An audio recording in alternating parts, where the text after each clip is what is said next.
In 1977, I made a documentary about the Rutles, the Prefab Four, Dirk, Nasty, Stig and Barry. It made quite a splash.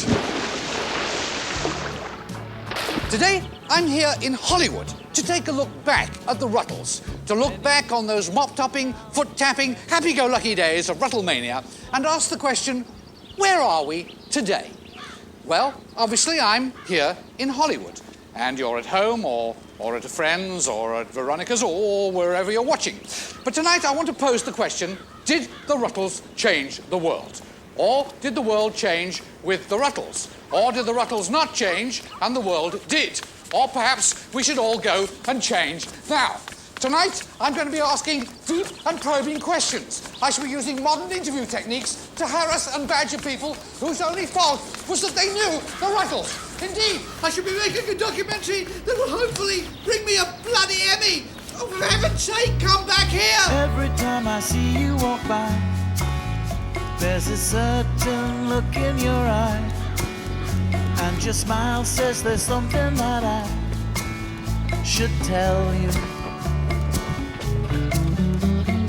Every time we meet, we say hi. How's it going? Fine, we reply. But I wonder what would happen if I could tell you I love you. Yes, tonight we tell the Rutles story. The full... Oh, I'm sorry, lady. Yeah, I didn't... You better cut it. I'm sorry. No, seriously, we're just doing a documentary for the BBC. This man right here? Yes, this man right here. You crazy. All right, What's he doing in calm down. All right, you. What's the story? Well, it all began in England in the 1950s. In the 1950s in England, popular music was very boring. In fact, everything in England in the 1950s was very boring, but popular music was particularly boring. There were the MacGuffins. There was Nigel Papp. There was Jimmy Glimmer, the Wallasey Warbler. And there was Vera Pickles, the singing granny. A large frog. The Rutles had been playing together from quite an early age.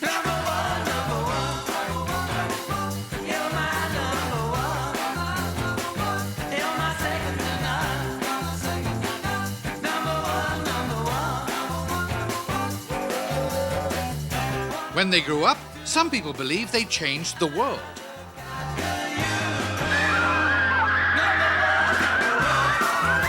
I think it's fair to say the Rutles changed the world. The Rutles completely changed the world as we know it today. The Rutles did change the entire face of music throughout the world. Well, the Rutles completely changed the world. I think the Rutles absolutely changed the world. Absolutely, the Rutles changed the world. The Rutles never changed their socks. I feel good, I feel good, I feel bad, I feel bad, I feel happy, I feel sad, I feel sad. Am I in love? I must be in love. Oh, I think the best thing was their asses. They're bums, as you call them in England. These are four young men in their prime wearing very tight trousers, and it created, I think, the best music before ABBA. Hold my hand and I'll see you home. A lot of bands at the time were trying to sing like American boys, like American boy groups. Mm-hmm. The Rutles, I felt, were starting to sing like American girl groups. Essentially, at the beginning, they were black girls. Before I heard the Rutles, I wanted to be a musician. And afterwards? I didn't anymore. I shall be doing my new album probably starting next week. I've been working very, very hard on the material for it. Mm-hmm. I'm probably writing better than I've ever written, and we're terribly excited. And who is your favourite Ruttle? It's not about my album, this show? No, actually, this is about the Rutles. Ah.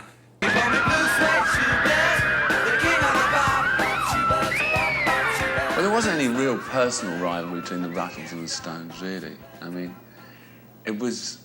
We were quite, later on, we, met each other. But even at the beginning, but people like to make it like that, We were the South answer to the Rutles, and when we go to Preston, people would boo us, because we weren't from the North, like the Rutles were, Or the South is very proud of us because they at least have got something to combat Rutles with.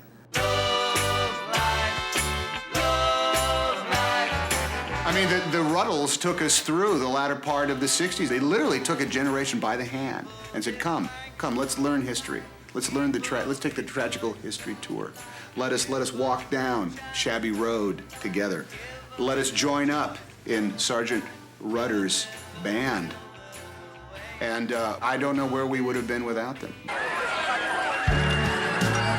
23 years ago today, well, not today, I mean, more like 23 years and a bit. Actually, sort of depends when you watch this. But anyway, about a quarter of a century ago, I came here to this very spot in front of the plaza in New York to make a documentary about the Rutles. I'm actually standing outside the actual hotel in which the Rutles actually stayed in 1964. Actually, in this room here. And it was actually inside this actual room 13 years before the 23 years before, so that's like 36 years ago, about 30 years ago. Today, not today, then, when it was 30 years ago, they stayed here in the plaza when they first took New York City by storm. Look out, they're coming! Woo, it's Rutles Day! It's Rutles Day in Flushing, and this is Bill Murray the K coming to you out of the WC. And right now, nobody wants to know anything but when are the Rutles gonna be here? They've just flown in, they've landed, they're in!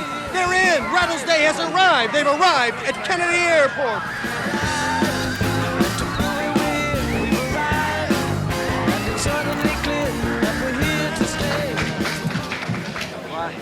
Wonderful to be here.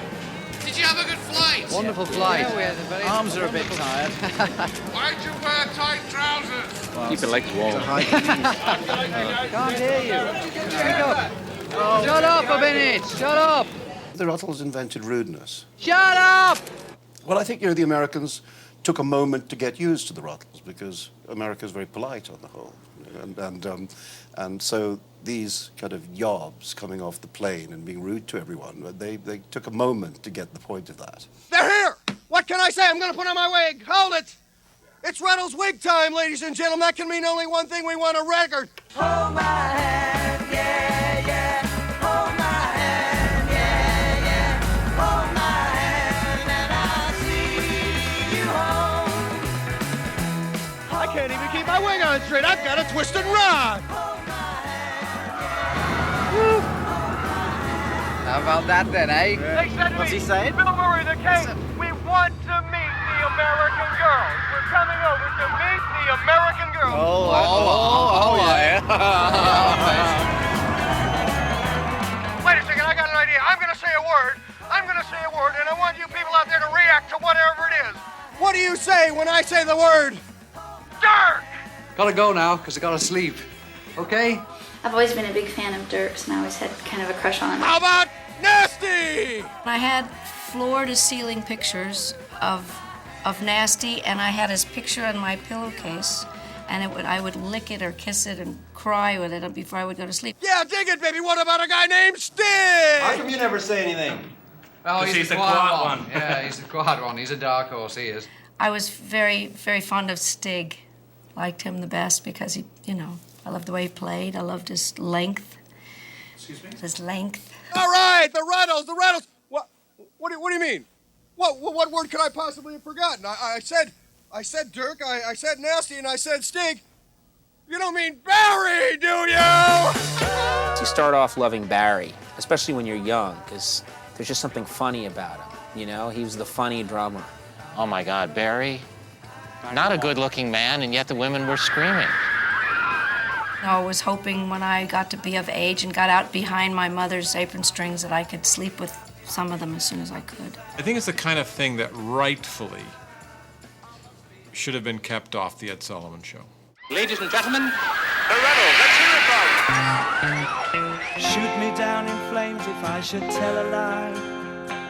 Cross my heart, I promise that it's true. I've been in love so many times before, but never with a girl like you. With a girl like you to hold and be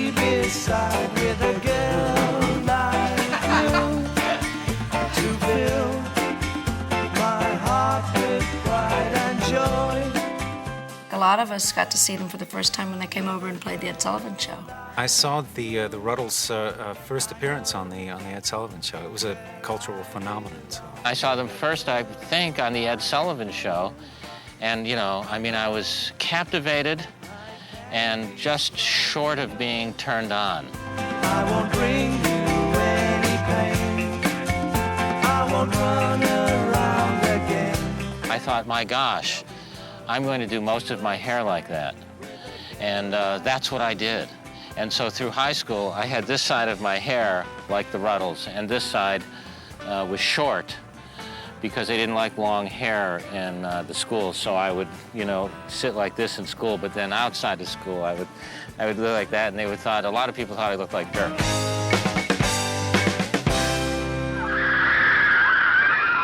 But how did the Rutles get to #1? Ron Nasty had been born in 1940 and raised by his uncle, a well-known Liverpool ventriloquist. Who's a pretty boy, then? He was a very sensitive boy whose only fault was violence. At the age of 6, he blew up his local school. It was a cry for help, really, when you look at it truthfully. I mean, it's quite common in young children, in boys particularly. It's sheer high spirits, you know. At 6? It's normal adolescent stuff. So how did he channel this aggression? Oh, he took up the banjo. The banjo is the perfect instrument for the antisocial. Steve, you play the banjo. Yes, I do. Would you play something for us? Oh, sure, I'd be happy to.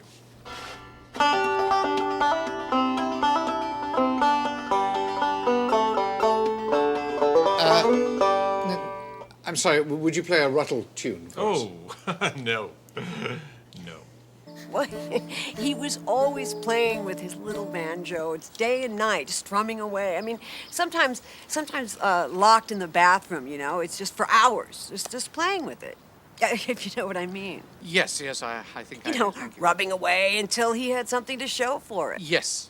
You know what young boys are like. I mean, they're constantly playing with it. Yes, I think we get your drift. Rub, rub, rub, rub, rub, rub, rub, rub, rub, rub. Yes, rub, thank you. Rub, rub, rub, rub, rub, rub, rub, rub. Shut up. Rub, rub. At first, they couldn't decide on their name. They were the Silver Rutles, the Ruts, the Tulls, the Sluts, even Alma Cogan, before finally becoming the Rutles. Ron Nasty, an ex-banjo player of no fixed ability, Dirk McQuickley, a left-footed guitarist, Stig O'Hara, a very thin man, and Barrington Womble, or as he was better known, Barry Wom. The Rutles were still very bad, and there was only one place they could play, and that was Hamburg. There was only one place they could play, and that was Hamburg. And that was Hamburg. And it was here in Hamburg that the Rutles would discover leather, amphetamines, and shagging.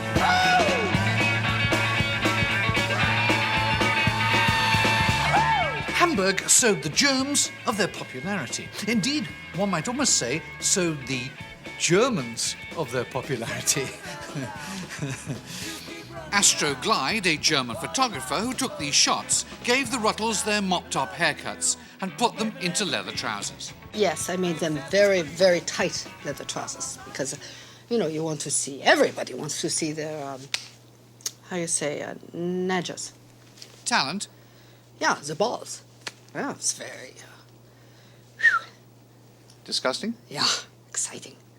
You know, I mean, I hate to, blow my own... Well, I wish I could. But I came up with the trousers, and they're very, very tight. And that was important because, they had to wear something, but it's as if they weren't wearing anything. They played the Ratkeller in the heart of the ancient hooker district. Ancient hookers were everywhere. Hans Hancke is a German rockologist who came from Hamburg, who has studied the Rutles and their effect on the world through his work as a rockologist. Ich stoppe per Stupe. Ich stoppe per Stupe. Stop, no, Stuka. No, nein, Stuka per Stupa.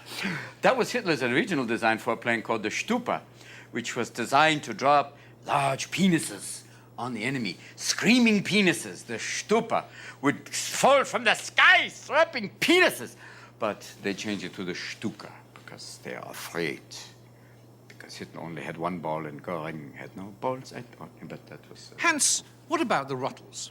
Oh, the Fräuleins were crazy for them, yelling at them, Ich liebe dich, which sounds like I want dick. But no, it means I love you. And they loved them more than just love, they wanted them. How can I keep loving you? Thank you very much indeed for agreeing to talk to us today. Oh, it's great to talk with you, and will the check clear? It'll be a small one from the BBC. Oh, BBC. Very clear. I remember listening to them as a child. The chicken has lips.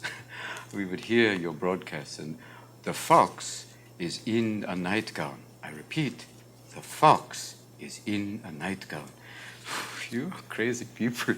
I wonder how you won the war with these strange riddles you're broadcasting. But yet the French blew up a train afterwards. I remember my uncle said the fox is in a nightgown and the train blew up. Yeah, I have bad memories. So, with their haircuts and the trousers, the Rutles returned home to the cavern. One day, a strange man with a pronounced limp hopped down the stairs into the cavern. He'd been asking a sailor for... well, never mind what he was asking for, because the rest is history. The man who hopped down the stairs became Leggy, their legendary manager. You remember the cavern? There was only that one doorway, so when somebody opened the door, the light came in. I saw this kind of dark apparition, strange apparition. Leggy was a strange man. Even in profile, he was strange. Leggy would, at the beginning, would walk around saying, the Rutles are going to be bigger than Elvis, and he'd be laughed at, of course. He was laughed at a lot because of the way he walked anyway, so he walked into these meetings at a disadvantage. And when he said, my band, the Rutles, is going to be bigger than Elvis, they laughed all of them more heartily. But he was right, of course. I kind of asked around all the roadies, who this guy was, and they told me he was Leggy Mountbatten and he was going to manage the Rutles and stuff. But everybody knew that he didn't really like music. So what did he really like? He loved the trousers.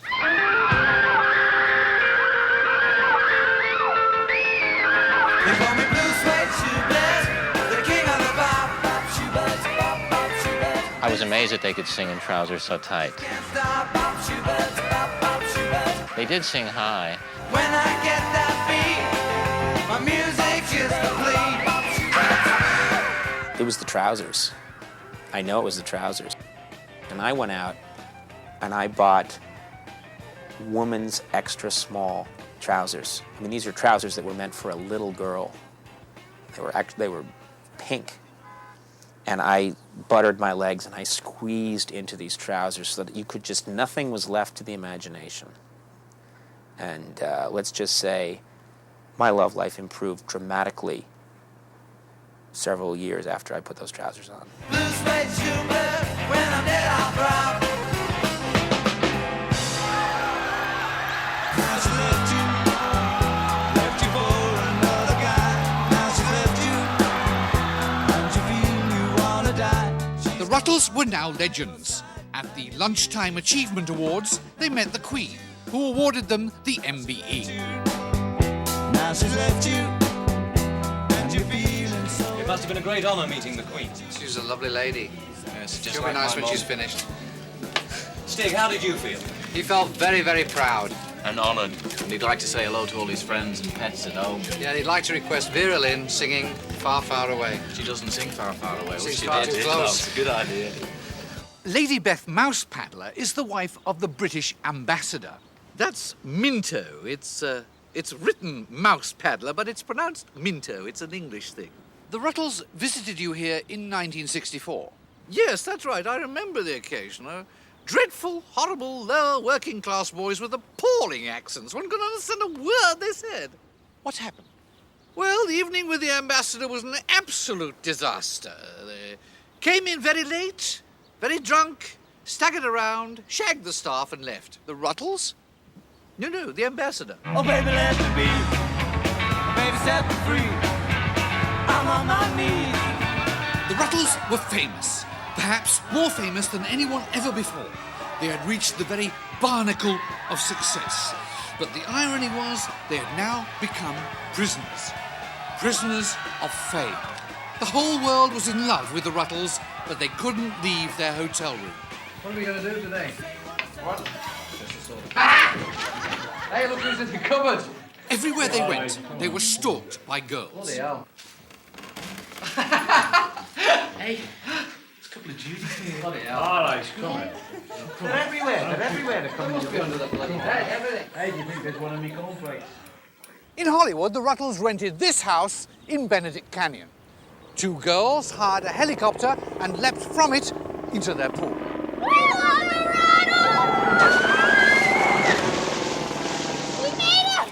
So, what was it about the Rutles that made them so successful?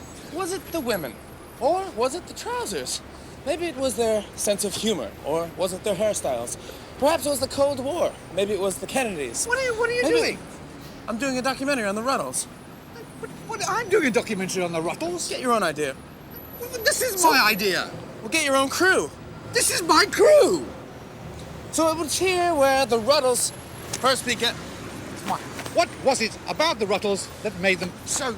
Maybe it was their trousers, or perhaps it was... What was it about the Rutles?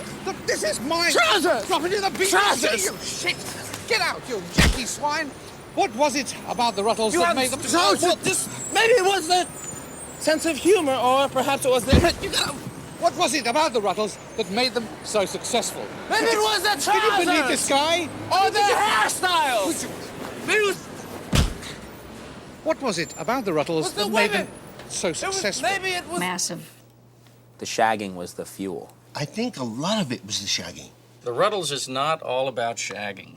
It's not all about that. It's largely about that. The word rock and roll itself, after all, essentially means shagging. And so, of course, the Rutles were all about shagging. That's what is this music about? Isn't all music kind of about that? I mean, didn't Bach essentially want to get it done, so to speak? Didn't, Der Bingle there making all those records in the 30s? Artie Shaw, I think it was all about what's happening after the show, Carl Perkins and Elvis in the 50s, I think it's always been about let's dance and then let's dance, if you know what I mean.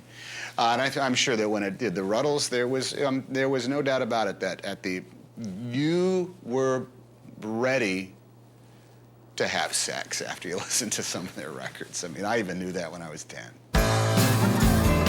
There had always been girls, hundreds of them, but some were more permanent than others. Nasty had been married early, about 7:30, maybe 7:45, and his Liverpool girlfriend Corinthia was pregnant at the time. But Nasty was constantly on tour. It was no recipe for a happy marriage. Somehow, Corinthia was always left behind.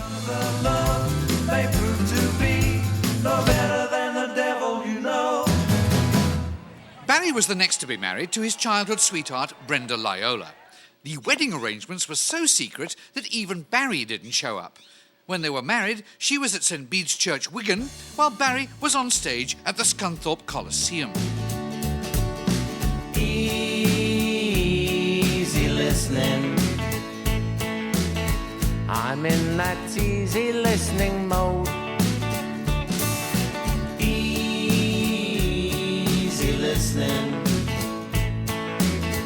Why don't we do it in the middle of the road, kid? Why don't we do it in the middle of the road?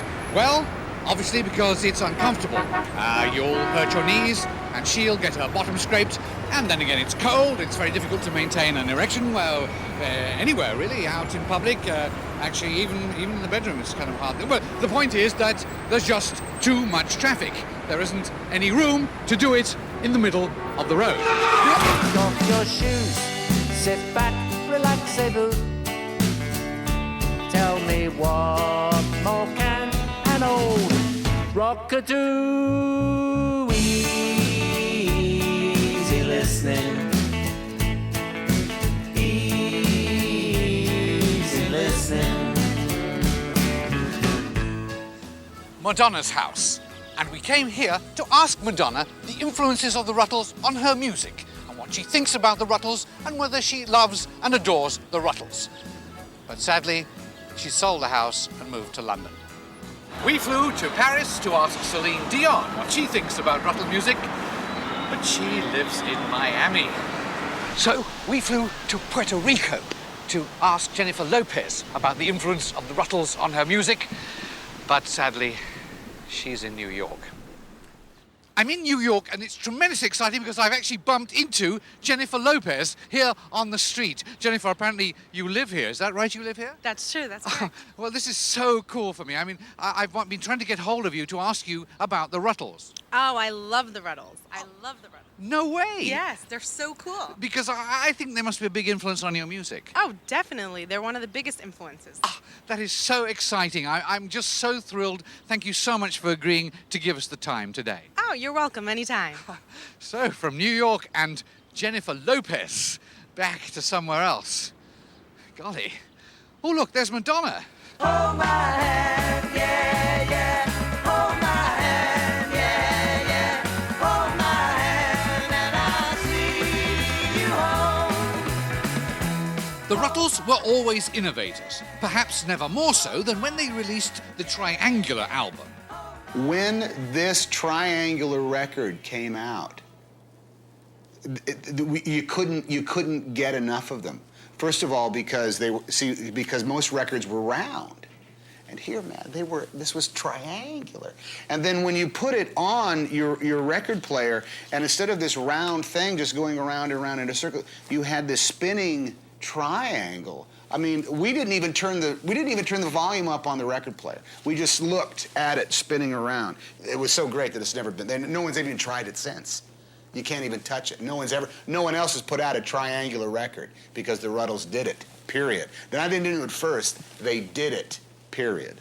Yeah, that was really unusual when you went out and bought the album. You know, everybody was waiting in queues and went to rush to buy the album. And then when you pulled it out, it was triangular shaped. Everybody's like, wow, like, cool. But how did the Triangular album come about? Kevin Wongle was a record designer in London. You know, to actually get into a photo session with Ron and Stig and those guys, I mean, just floored me. I'm not gay or anything, but, you know, to be around these guys, I was totally starstruck. But anyway, just give you a little idea. This is one of the mock-ups of the album, some ideas I had for the shot. And as you can see, this was actually taken out of a toilet bowl, like looking up, and they're all looking down at the toilet bowl. This one was actually on the market for, I believe it was 3 months. And it was selling well, but a lot of returns. Because again, people were missing some of the songs. You know, it played part of the song, and then the needle would fall off and it'd come back up again. Sorry, it's upside down. This jacket sleeve and with the album in there became dangerous. A lot of the kids were doing drugs at the time, and they were chasing each other with the album, and some, I believe, were actually stabbed. This image of the boys looking down, as it spun around, we found later on, as it spun around, it almost looked like turds going down the toilet.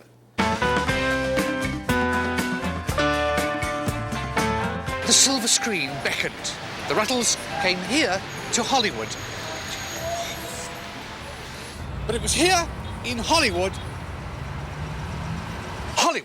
and we're here at the Hollywood Bowl. And it was from here at the Hollywood Bowl, well, over there, that the Rutles then went on to become movie stars. I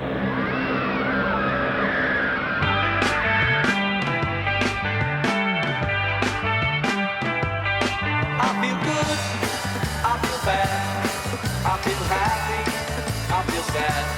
Am I in love? I must be in love. I feel rich, I feel poor, I'm in doubt, I feel sure. Am I in love? I must be in love. Anytime of the day I can see her face when I close my eyes. She's a dream, she is real, can't explain how I feel. Am I in love? I must be in love. I loved A Hard Day's Rut. I loved A Hard Day's Rut. I loved A Hard Day's Rut. That has influenced all of my work. That and some of the stuff the Turtles did. I remember when they all came out of the train, and then piled onto the tracks and tried to kill themselves, and when the train left, they almost got run over. That was hilarious. And then they all came, then they got out of the train. They watered down the train. You know what? I have A Hard Day's Rut confused a little bit with Schindler's List right now. Am I dead or alive? Can my full heart survive? Am I in love? I must be in love. I must be in love. I must be in love. I must be in love. Hard Day's Rut was, you know, it was not like an advertisement in a way. It was just existed or propaganda. It was there to celebrate these four characters. The music's, you know, what it is, it'll always be legendary, and those guys will, but Hard Day's Rut was just like, you know, being with them on a personal level. That was wonderful. I thought it was very, very funny. It was neat to see their, you know, their personalities really shining through. If anyone doesn't like A Hard Day's Rut, they should be beaten. Oh, Jesus. I would pay money not to go and see a hard. Wild horses couldn't drag me in to see that. I hated it. I hated it. Just how good were Ruttle films? Well, we flew all the way to New York to talk with legendary film director Mike Nichols about the Ruttle films. Mike, hello. Hello. Oh, you don't mind if I call you Mike? No, no. Great, thanks. Thanks, by the way, for agreeing to talk to us about Ruttle films. Glad to do it. Mike is one of the greatest film directors of all time in the entire world. Thank you. And one of my personal favorites. Thank you. I love your movies. I've seen all of them. I'm very glad. If I can start, if I may, with A Hard Day's Rut. Yes, the black and white one. Mm-hmm. Mike, you directed The Godfather, which was always one of my favorite films, and I was wondering if... Are you kidding? No, I really liked it. I thought it was great. Fuck this. What? Ouch, you're breaking my heart. Ouch, I'm falling apart. Ouch, ow, ow, ouch. When we first met, I must admit, I felt for you right from the start. Now when we meet, all kinds of things it seems upset the apple cart. I love Ouch. It's hilarious. The funniest part to me in Ouch is when Dirk steps on the sticker, the little tiny thorn in his bare feet, and he yells, "Ouch!" Ouch! Don't desert me. Ouch! Please don't hurt me. Ouch! Ow! Ow! Ouch! I heard a few bars of ouch from somebody's car as they were passing by. They had it on the radio. I just heard like 3 phrases. And I heard ouch, ouch, ouch, ouch as it was going by. And immediately went out and found that record, and I just started listening to that record alone. And I listened to that record for 17 weeks. Ouch! Don't desert me. Ouch! Please don't hurt me. Ouch! Ow! Ow! Ouch! Ouch! Don't desert me. Ouch! Please don't hurt me. Ouch! Ow! Ow! Ouch! I thought their movies were fucking endless. The only one of the Ruttles films not to achieve success was the Tragical History Tour. In many ways, it was a disaster. Tell me what you think about this low-fat diet shampoo. Do you think it's crunchy, half crunchy, or not crunchy at all? Put a tick in the appropriate box. There's nothing to it. Yes, no, don't know. I don't care. I'm only a questioner. Dirk will always say, "It was the best, it was wonderful, and it all comes together." No, no, I'm sorry, Dirk, it's a mess. It's just a big mess. It was a mess.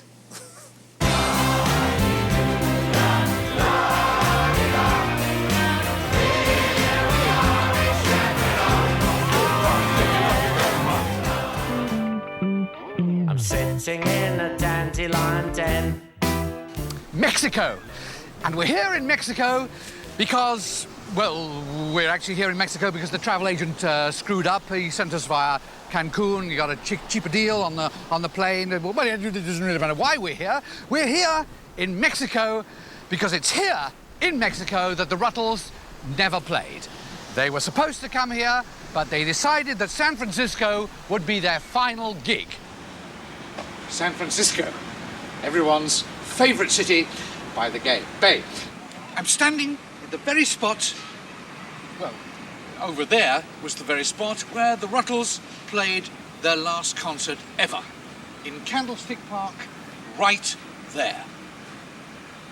Here, the legend came, well, didn't come to an end, but was the beginning to come to an end, or maybe beginning to come to the middle of the legend, which would finally end somewhere else.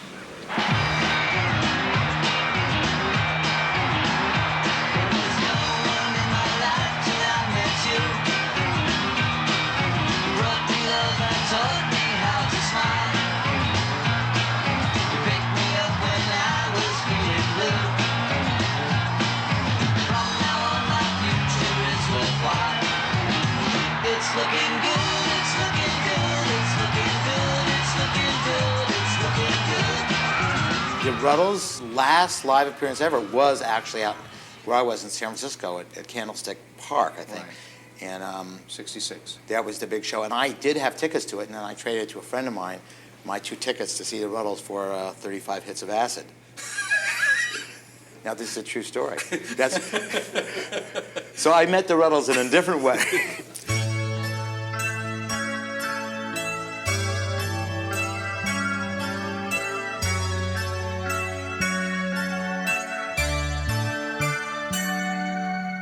The Rutles had finished touring, and now they threw themselves into the recording studio. When they emerged, they were very strangely dressed. My name is Joe Public, I'm sure you all know me. They were also behaving very weirdly. The Rutles were under the influence of tea. 1, 2.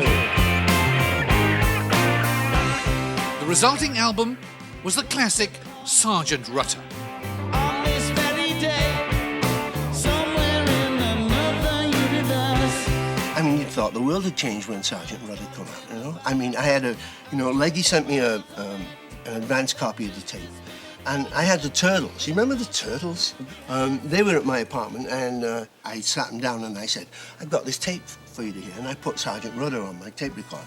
Well, you've never heard of the Turtles since. Here we are, once again, on another one-night stand. As soon as I heard Sergeant Ruttle, we all ran for the door. I had my trousers under my arm. I was out the window.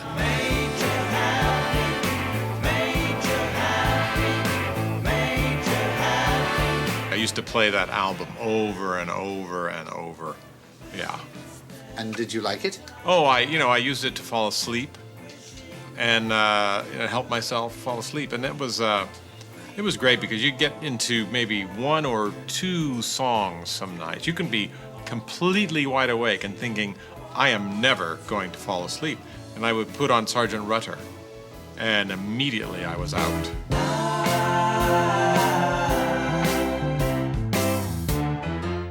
The effects of Sergeant Rutter were interminable.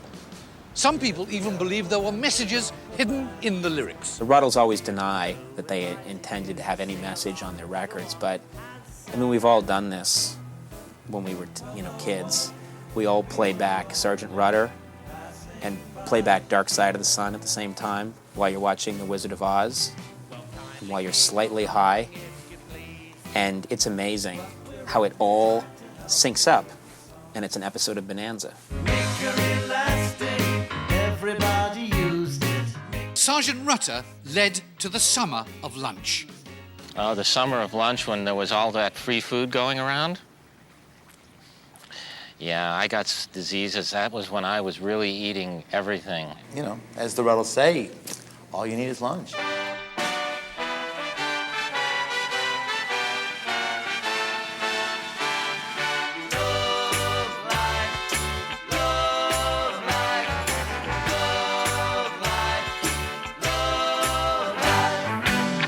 In June 1967, the Summer of Lunch came to a fitting climax with a live recording by the Rutles on worldwide TV.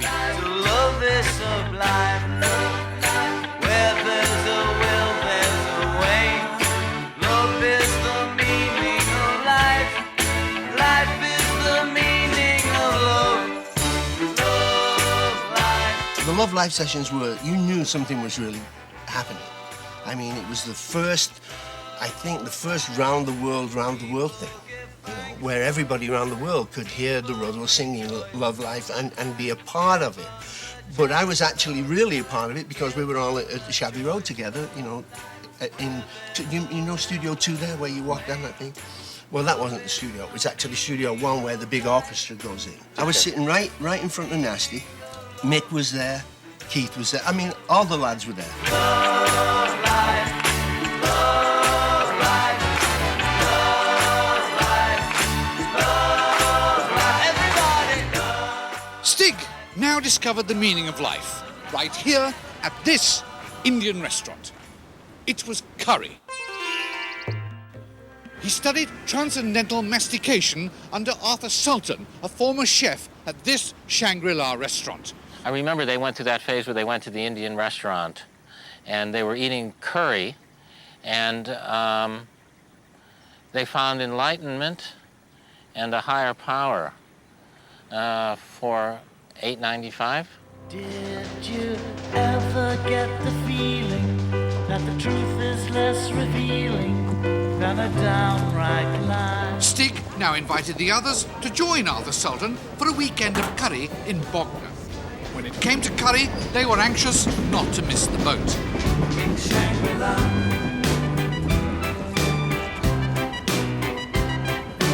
every day's a perfect day. You can go your own sweet way. In Shangri-La, in Shangri-La, in Shangri-La, you can be whoever you are in Shangri-La. With curry, the Rutles had grown almost too hot. Now, fate blew cold on their picnic lunch with the sudden and surprising loss of Leggy Mountbatten. With the Rutles growing and taking charge of most of their activities, he just slipped out of their lives. I'm a climber. Leggy had diverted into managing other groups and singers. Troy Nixon was Leggy's assistant. Lover. A companion. Whatever. Leggy had quite a stable of young boys. Oh, yes, he always loved attractive young men. He always had his finger on the pulse of young boys, yeah.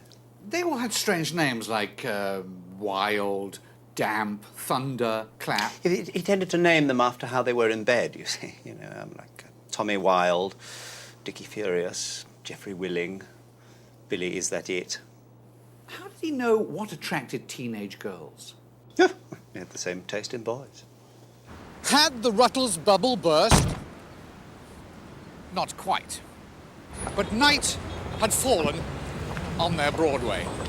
The loss of Leggy was a tremendous blow. For solace, the Rutles turned to something stronger than a manager, their wives.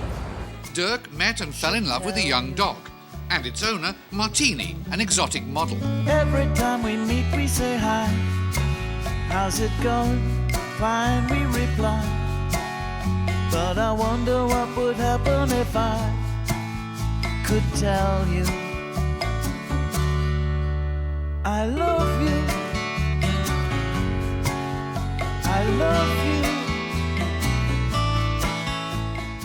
Nasty, meanwhile, visited an exhibition of broken art at the pretentious gallery Soho. Here, amidst the rubble of art which had been specially dropped from planes, he found the artist herself, Chastity, a simple German girl. It was lunch at first sight. Do you know there's this man in America who's done all this research into vegetables? And peas apparently are very intelligent. They can read people's thoughts. So I thought I'd write a song saying, give peas a chance. Well, he took her everywhere. I mean, even the shower. That was the beginning of shower power. The world is like a shower.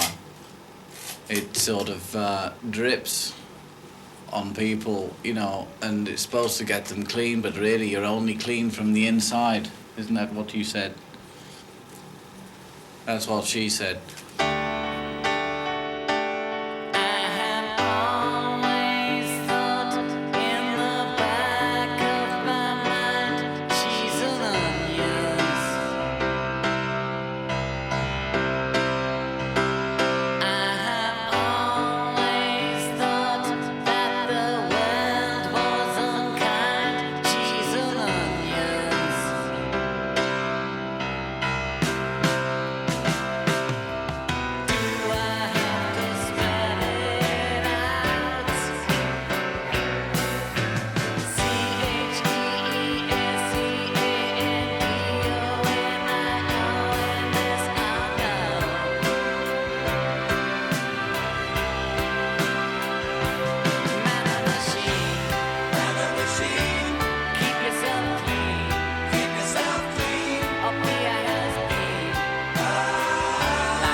The Rutles music will be remembered long after Mozart's paintings or Beethoven's after-dinner speeches have been forgotten. But what was it that drove the Rutles apart? Well, was it their trousers, or maybe it was their sense of humor? Maybe it was the Cold War, or maybe it was the cold weather. Give me that. What are you doing? This is mine. No, this is mine. I'm making this darn documentary. This is my documentary. Now you tell me. Get off. I don't know who you are. Who are you? You don't know who I am. Well, you should know who I am. Will you get away? For heaven's sake. Get off me. Get off me. You hurt me. Rat. You stupid rat. For God's sake. That's hurting you so soon. What was it that drove the Rutles apart? I don't know. It's a lot of things. I mean, I guess women, really. Women are a great divisive force in the Rutles, I think. In a lot of bands. Not in ours, of course, but in the Rutles, it was a big problem, I think. How can you be a rock and roll singer if you're married? It's not possible. No, you have to have rock or roll, you know. You can't have both of them if you're married. As they broke up, they passed on to us the one great truism that I think all humanity can understand. That in the end, the lunch you make is equal to the lunch you take. And if you can abide by that, my friend, then you will never, ever say ouch. The breakup of the Rutles is chronicled in their final film, Let It Rot. It's like watching a marriage fall apart. Only one moment enlivens the misery, when the Rutles play live together in public for the very last time on a London rooftop. Waking up a fever in a one-horse town was a jockey by the name of Joe. He didn't have a lot of what you might call luck, but he had a lot of get up and go. Get up and go, get up and go, get up and go back home. Get up and go, get up and go, get up and go back home. Get up and go, get up and go, get up and go back home. That's crap. Let It Rot was so bad, the Rutles were arrested. Let's go, man. Hey, let's go on. The end for the Rutles came quite suddenly and unexpectedly. The Rutles had made a tremendous impact.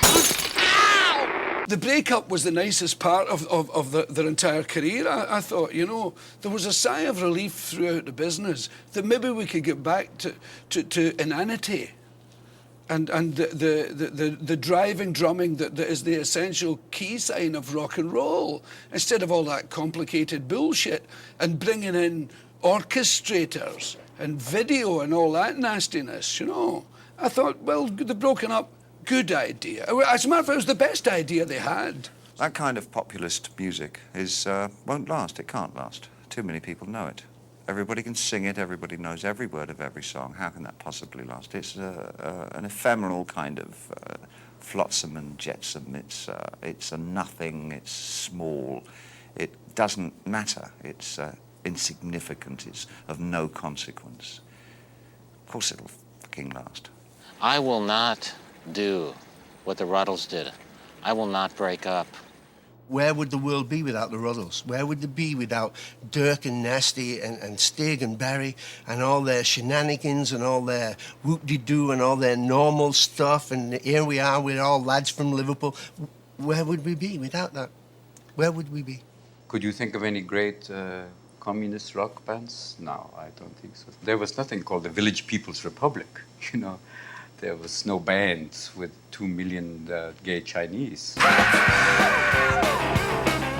Here was a shining example of what it could be like. You could like go make music and make fun of everybody and get away with it. You know, it was great. Really, the crowning glory, I guess, to their career is this piece of marketing extravagance. What am I getting for this? Well, actually, they did say that you'd be getting, you would waive a fee. I would waive a fee? Yes. Really, they told you that? That's what the office said, that you'd be waiving the fee.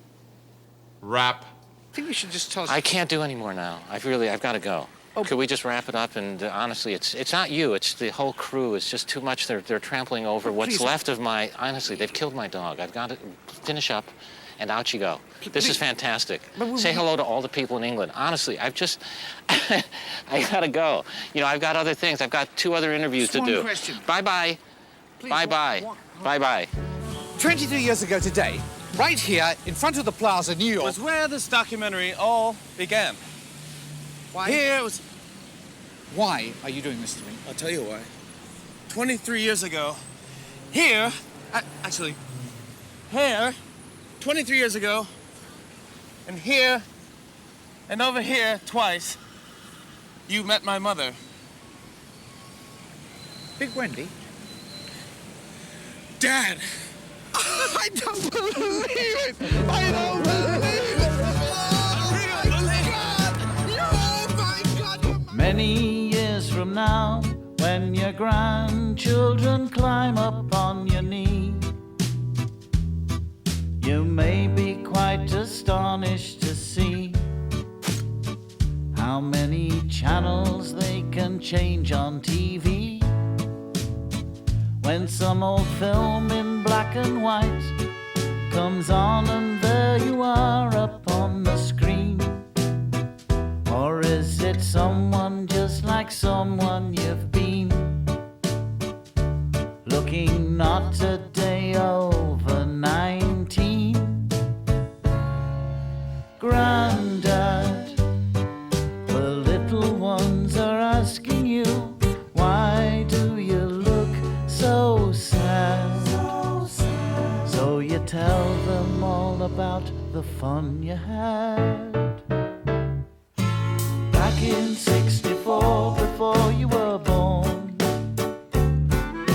people had no time for pouring scorn on dreams of love and peace. No one was obese, only tight trousers were worn. Back in '64, we were at it like knives.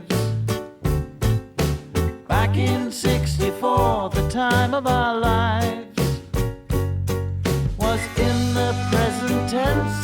Now does that make common sense any more than girls with hairdos called beehives? You may wistfully recall how Benjamin Disraeli said that life is too short to be small. Or maybe like some old time song, overall it's long, so long, it's all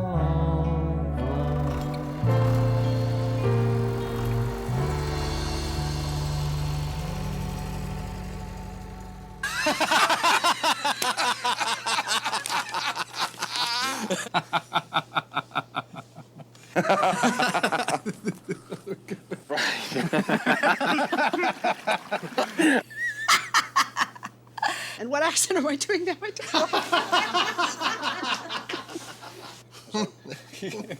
Don't worry. Start the thought